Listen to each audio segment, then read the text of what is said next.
a console mod because it's scripted.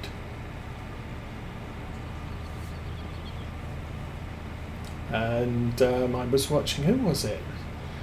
It was Farmer Klein did a roundup of GPS, which it's nothing new if you used it in 19, but for new players it's probably good to know.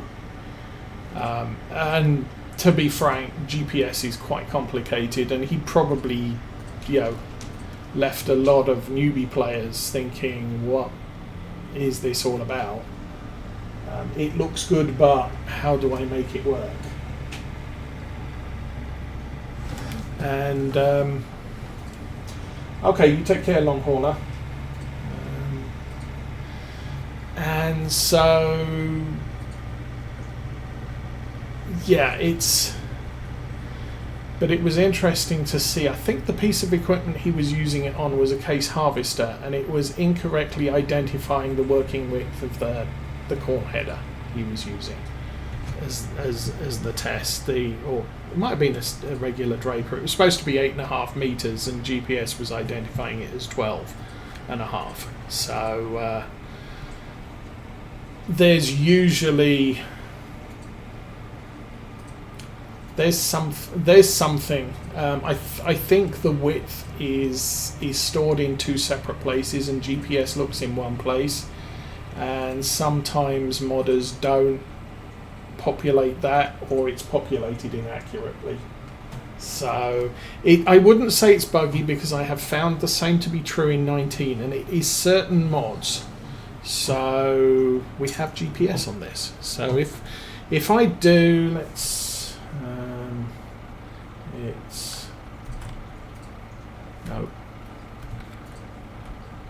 If I turn on GPS and then do that and reset auto width. Auto width is 0 feet. Why? Whoops. Because it's folded up. Now if I pull forward a little bit and unfold this,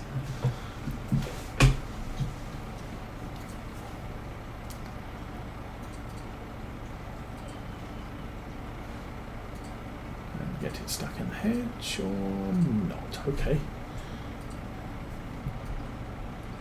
So that's now fully unfolded. Now if I do it and say auto width, it says 91.86 feet. Oh, that's the reset. Okay, auto width. So it's detected that at 91.86 feet, which that's a little bit unfortunate, because everything's in meters. If I go back to here and just go there, garage, and there it is. So that is 18 meters times 3 approximately is 30. It's about 56 feet, something like that. Okay, I'm going to go 18 meters, 2 feet. 59 feet, that's supposed to be. GPS has identified it as 91 feet. So I would have to reduce that down to, let's go there. And then normally what I do is, that's more, that's less.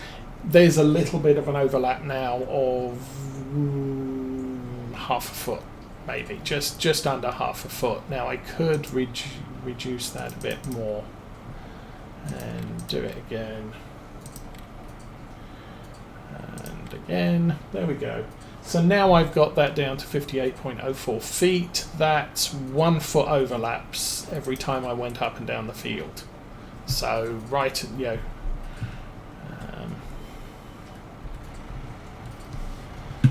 basically the last 6 inches of this would overlay with the 6 inches coming back the other way. So you get a good layer of fertilizer on the field. So, and it's around for all the mods. Some mods haven't got it calculated correctly, others have, and really all GPS is doing, oops, turn that off, is trying to figure out, it's looking at the equipment and trying to figure out what the width is, and it's not always getting it. And that is on manual, so good.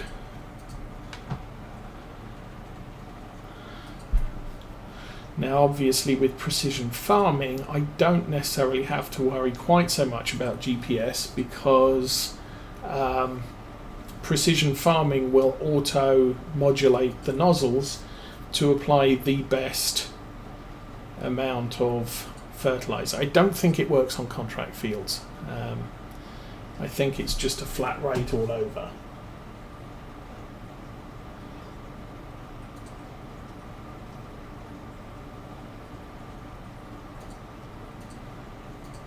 Now that is also an issue. I have the same thing. If I load up a game, I can't exit to the initial menu. I crash out to desktop and have to restart the game, and I usually have to wait for about 20 seconds before restarting the game, because otherwise it just says, oh, it's already running and blah blah blah. So yes, and apparently Giants are aware of that problem and will be addressing that in the first patch, which, as I said, DJ Goem seems to think will be about 2 weeks from now, but we'll have to see. Anyway, the tea's still warm, that's good.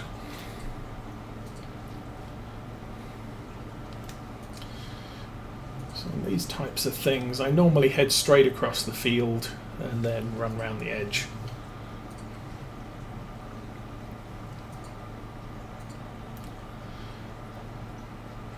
So yeah, we do now, I think, do we now have this sprayer in FS22? I know Giants did a big drop of Vicon and Vernaland DLC equipment. Now, I think the planter was already in base game, but the seeder wasn't, and the sprayers weren't, and the mowers weren't, and the fast bale wasn't. So we now have fast bale in FS22. We have the Vicon mowers, which have the built-in windrower at the back, although I have now discovered that the other one, the Pottinger mowers also have a rower system on the Butterfly. Yeah, I mean, a couple of weeks is, it's the 11th today, so if they patch the week of the 24th, as an IT guy, patching the week of the 24th is inadvisable, because so many people are off. If the patch does go wrong, there's nobody around to fix it. And the same is true the week following Christmas into New Year's. It's one of the problems I have come January the 1st, because I'm sales order processing. I'm responsible, or part of my IT group's responsibility is making sure pricing works, and most of that is making sure the math the business wants to use is working correctly. Normally we price stuff based on the cost of material. However, some big customers have specific sizes and shapes of material that they wanted a fixed price for a month or for a quarter, and we agreed to do that. So we have a table which has this customer, this material at this size, we're going to charge them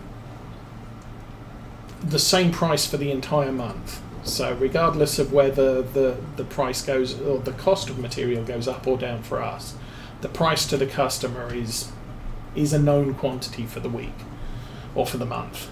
And so our salespeople are responsible for getting those prices set up, and they do. And they will usually set them up, okay, I want this price to be effective from the first of next month to the last of next month. And so at the end of November, they did that for all their customers, and they set up the pricing for the 1st of January to the 31st of December. Except all of them are going to be on vacation on the 31st of December. Some of them are going to be vacationing on the first week of January. And any time up to about the 14th of January, I'm going to get salespeople complaining, oh, my pricing for this customer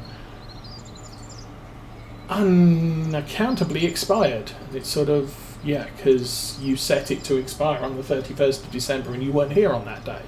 And the week before the 31st of December, you didn't go and set up new pricing for the next month.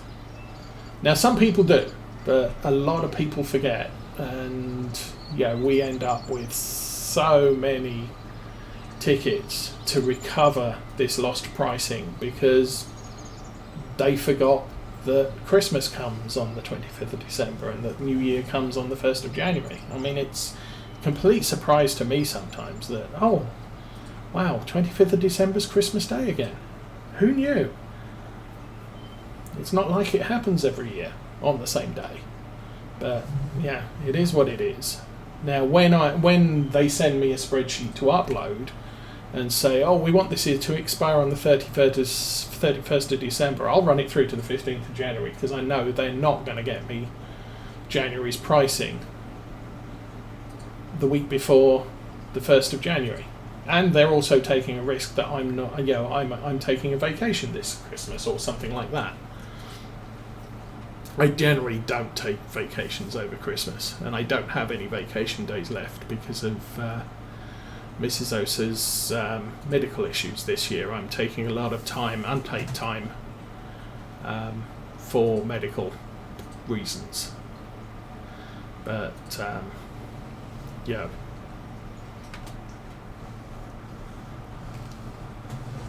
I should unfortunately I don't have a master list of people who maintain customer pricing that I could just send out an email saying, please don't forget that Christmas comes on the 25th of December and New Year's comes on the 1st of January this year. I know that's a big surprise to some of you, but please make sure your pricing doesn't expire during that period when you're not here. So it probably annoys the customers as well because they're getting charged. They're not getting charged their agreed to price. They're getting charged a random price, variable price, should I say.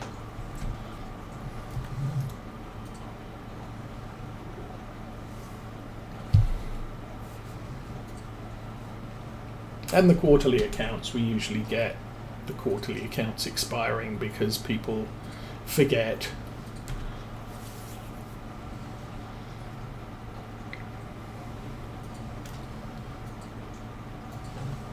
The annoying bit is that people don't admit, I forgot and I'm sorry, can you get it back for me? They just sort of, I don't know how it happened, but my pricing just magically vanished. It's sort of, let me just check. Oh, because you set it to expire on the 26th of last month?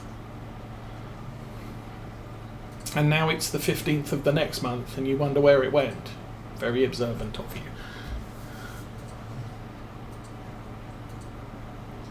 Anyway, let's so because the automatic spraying and spreading doesn't work on contracts, I'm having to take a little bit more care with this, but I do have the spreader set to minimum rate application, so we're using our fertilizer at the slowest rate possible. I am kind of hoping that FS22 precision farming is going to give us a little bit more capability when it comes to doing contracts. I mean, we'll probably still end up having to do soil analysis on our own fields and such, but it's a little bit annoying that the contracts are just, oh, you just have to spray the fields twice, or because I've got Realismus's seasons running, you have to spray everything 3 times. Which is good, because on this map the contracts pay quite a nice amount of money, as you might have noticed, so definitely worth doing.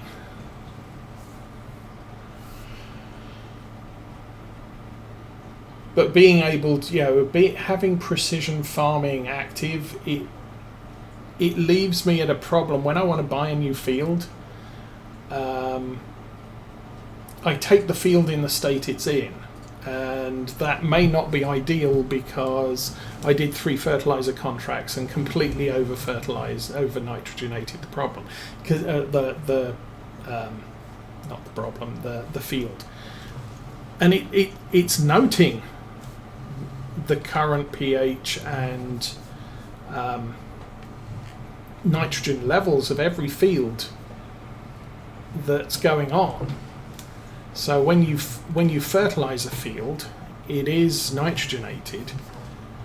It does add to the nitrogen level, and when you do a soil analysis of a field that you just bought, it will show you better than game start nitrogen levels. pH tends not to, because there is no liming of fields in FarmSim 19. I've noticed that there's no liming contracts in 22 either, but the non-player farmers do lime their fields. I could do this field, fertilize this field, and then look over in an adjacent field and see all of a sudden it's covered in lime, and it wasn't when I started the contract. So the non-player farmers are doing work while you're doing work.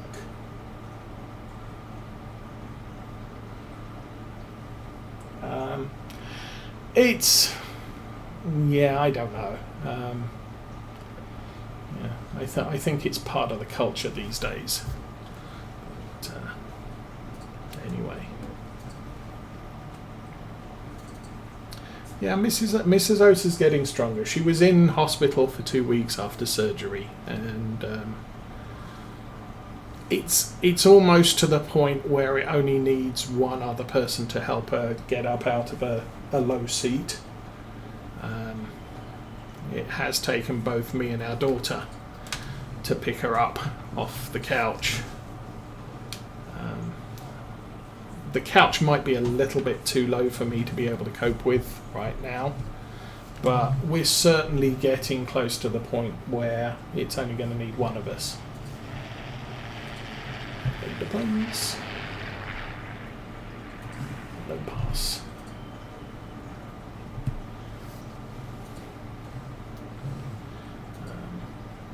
The next challenge is going out places, because she's still, standing wise very weak, and we had to cancel a couple of immediate doctor's appointments because we just couldn't get her out of the house. She did have a falling event coming into the house and another one about a week later, and we just couldn't pick her up, so we ended up calling the fire brigade out, and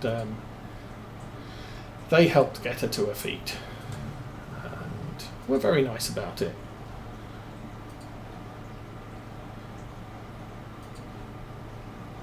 But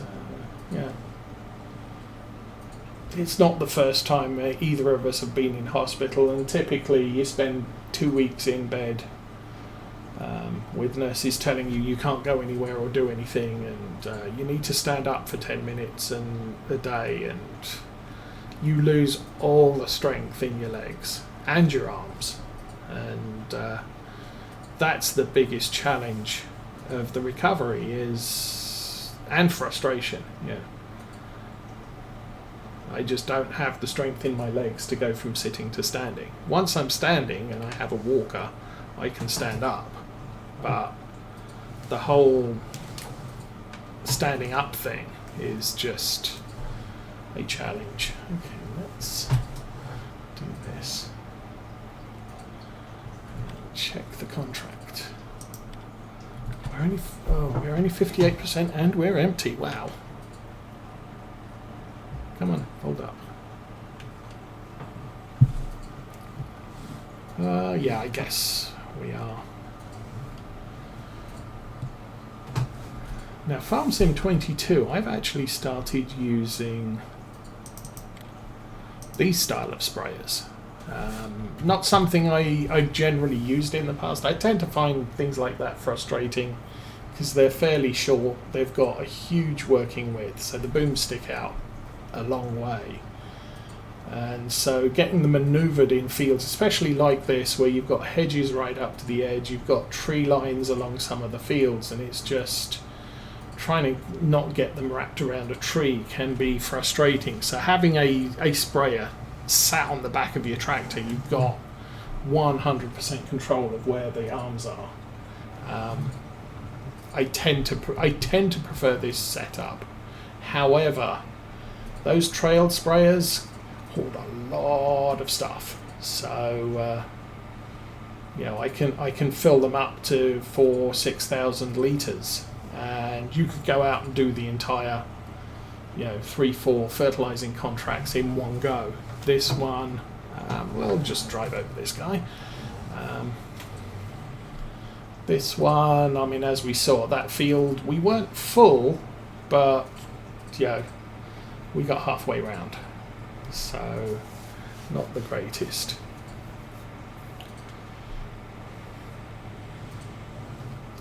Now, what I don't recall is the manure system does require, or does enable you to use hoses to refill things. What I can't remember is if I can bypass it. Looks like I can. We just have a weight down here. So let's pallets of fertilizer. Also note another appreciative thing about FarmSim 22 is that you can multi-buy packs of stuff. Now, which tank are we filling up? Who knows?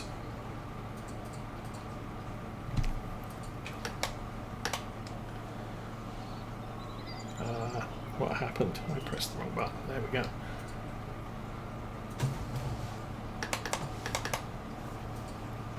That was the front tank. That's the back tank. Okay. So if I wanted to, I could go and get some fertilizer hoses to do these. I think I have one back at the farm so that we can unload the sprayer and put herbicide in it if I needed to. Not that I do much in the way of herbicide. Oh, that's another aspect I have heard rumours of, I haven't had time to test yet, is that if you kill weeds with herbicide, there is a penalty to your crop yield. And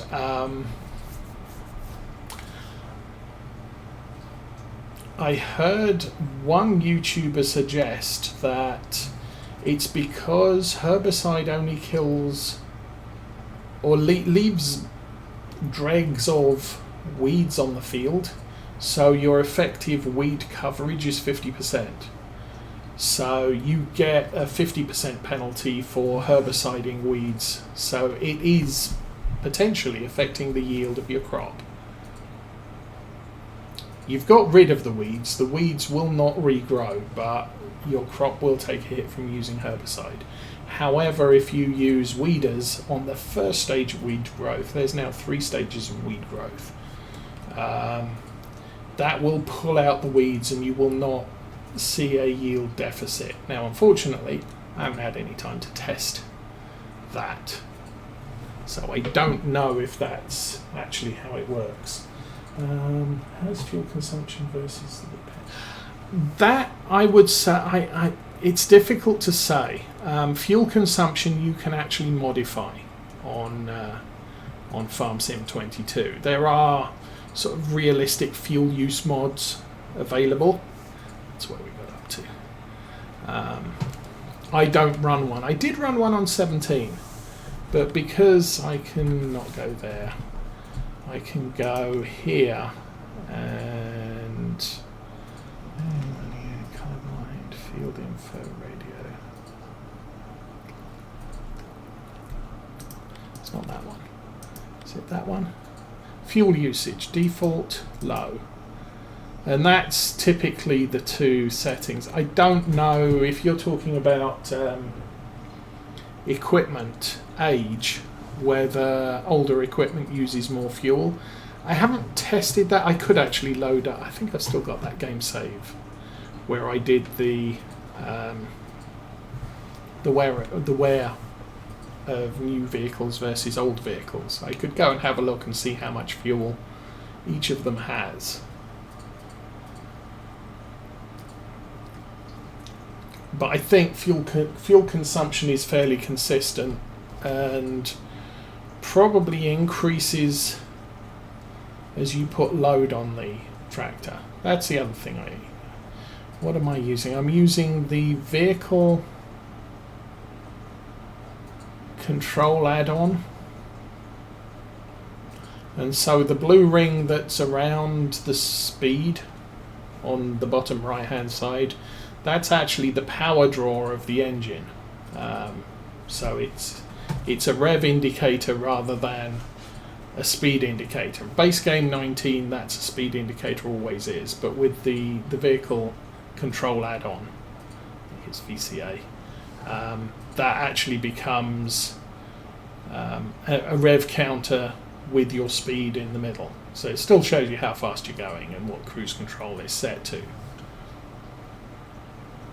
But you'll see when I turn off the sprayer, the engine speed will drop because we're not drawing as much. And I think fuel consumption is somewhat based on that value.